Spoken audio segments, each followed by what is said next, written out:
right into it. Basically, Floyd is obviously he's always been known as an excellent boxer. You know what I mean, and very successful at it.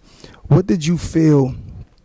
I know you've been in and out of his life, and but you always been around, and you pretty much created him from a baby as far as the sport of boxing. So you made him, like a lot of trainers, take fighters in after they become world champions already, and they can't really say they made somebody. Yeah, I made right. I mean, it was no question about me. My son won the National Golden Glove when he was 16 years old, and he beat two 24-year-olds. He beat one of the guys that was in the Olympics with him. He beat a couple of more fighters that destroyed him. I mean, so when was the point in his life where you stopped training him? I know people say that you got incarcerated when he had one professional fight. Is that accurate?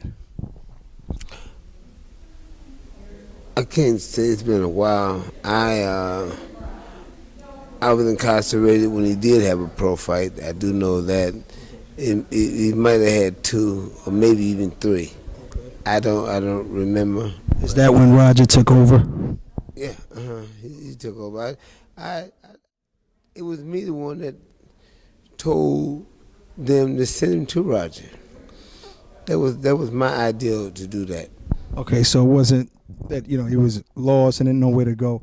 You actually recommended that to train with your brother. I recommended that. Not that when my son was. My brother was more than willing to take up the offer, and I'm not going to disgrade my son.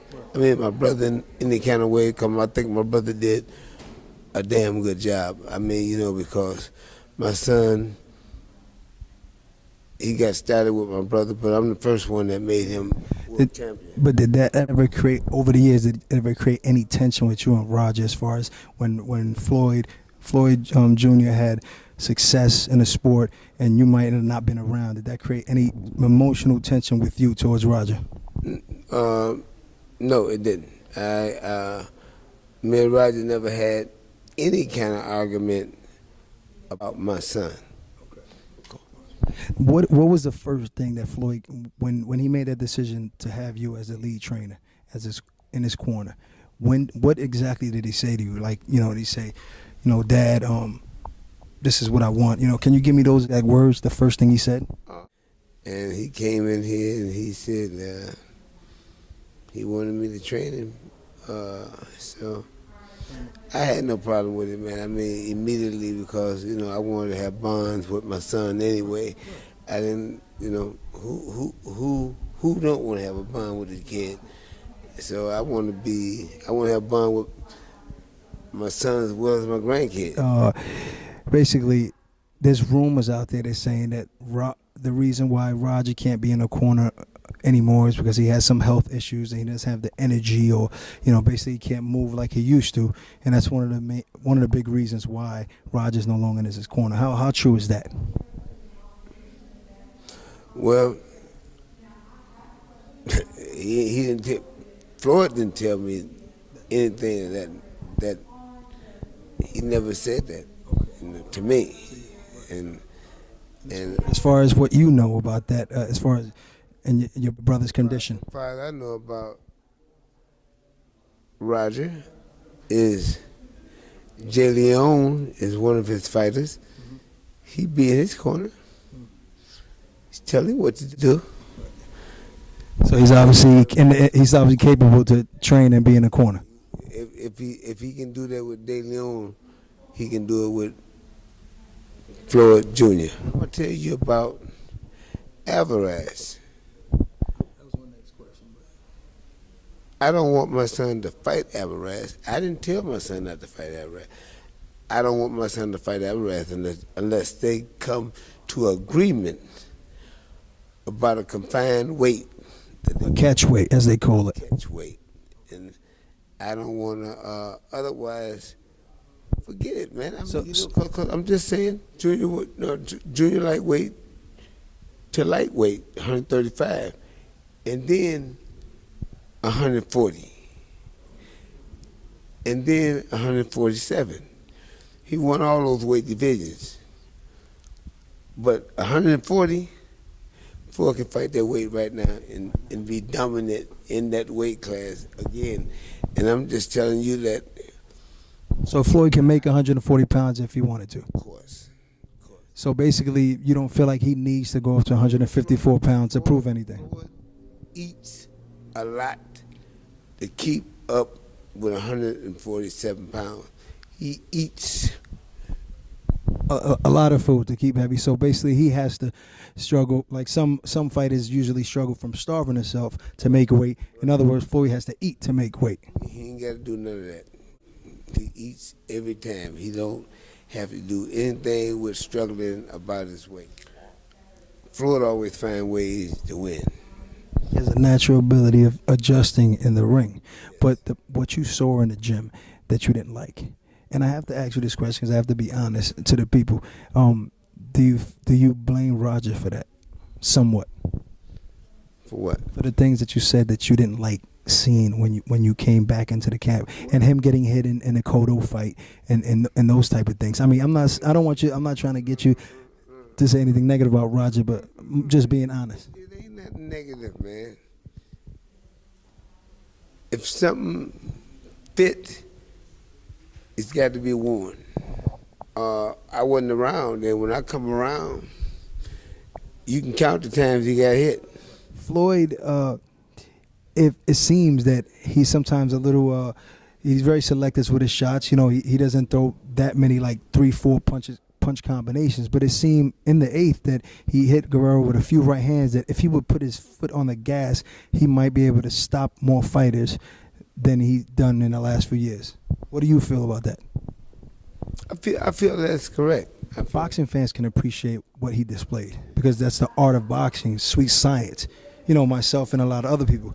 But the mainstream fans, people that fly out to Vegas, you know, people that have pay-per-view fight parties and so what, they like to see that action. So do you guys feel pressure like maybe we have to be more aggressive offensively to be able to please, you know, Showtime, CBS, and this next fight left? As long as my son is with his father, he's going to perform.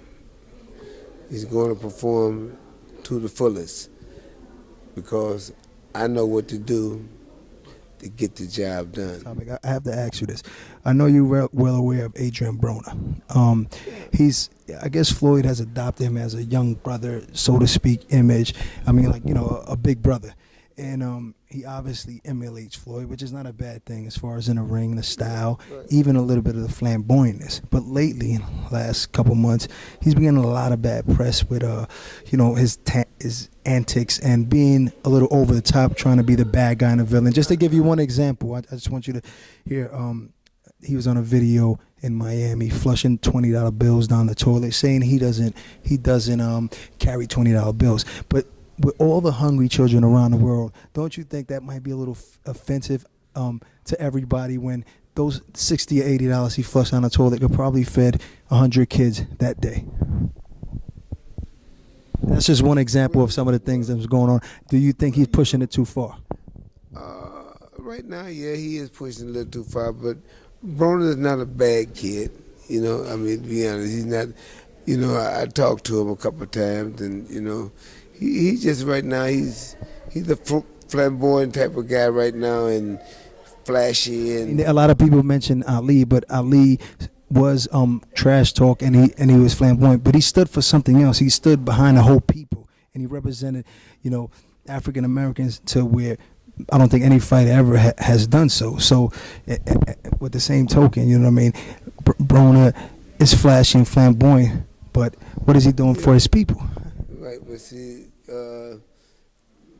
well, you know, Broner yet to get the kind of money Floyd got, and be able to do those kind of things that Floyd does for the people, you know. And Floyd is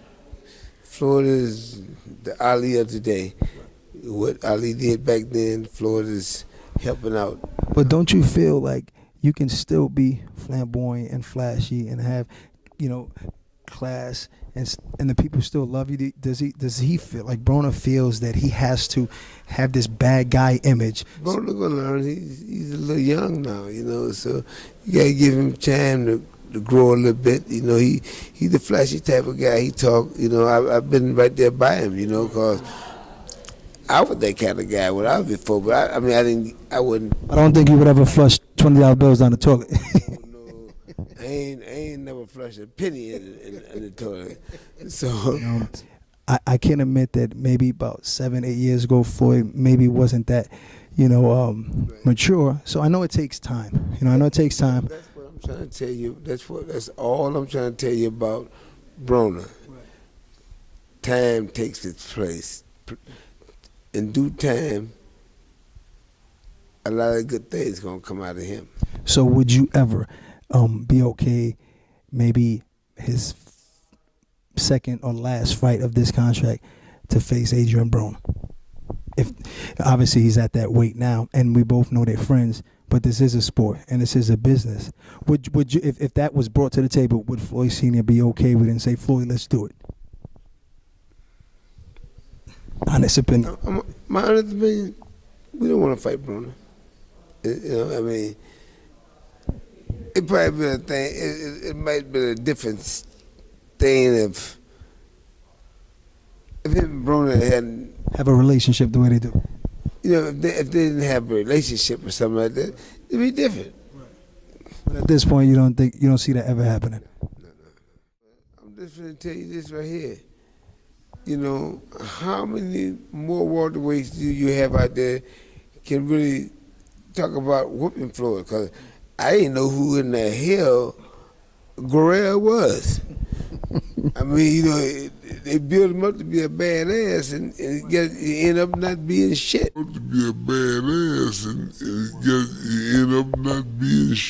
Today, I'm going to be honest with you, I don't believe none of them, including Alvarez, believe he can beat Floyd. I'm going to be honest with you. I don't believe none of them believe they can beat him. And when they get in the ring, they're going to see some things they ain't never seen before. Because Floyd is tricky. It looks easier from the outside until you. Floyd is tricky, he's smart, he's slick. He got power, and the man got a head on his shoulder. So you do feel like Floyd will retire undefeated after these next 5 fights? If I got something to do with it, he will retire undefeated. And I'm telling you, don't get me wrong, things happen. There's mistakes, but mistakes right now is not in our category.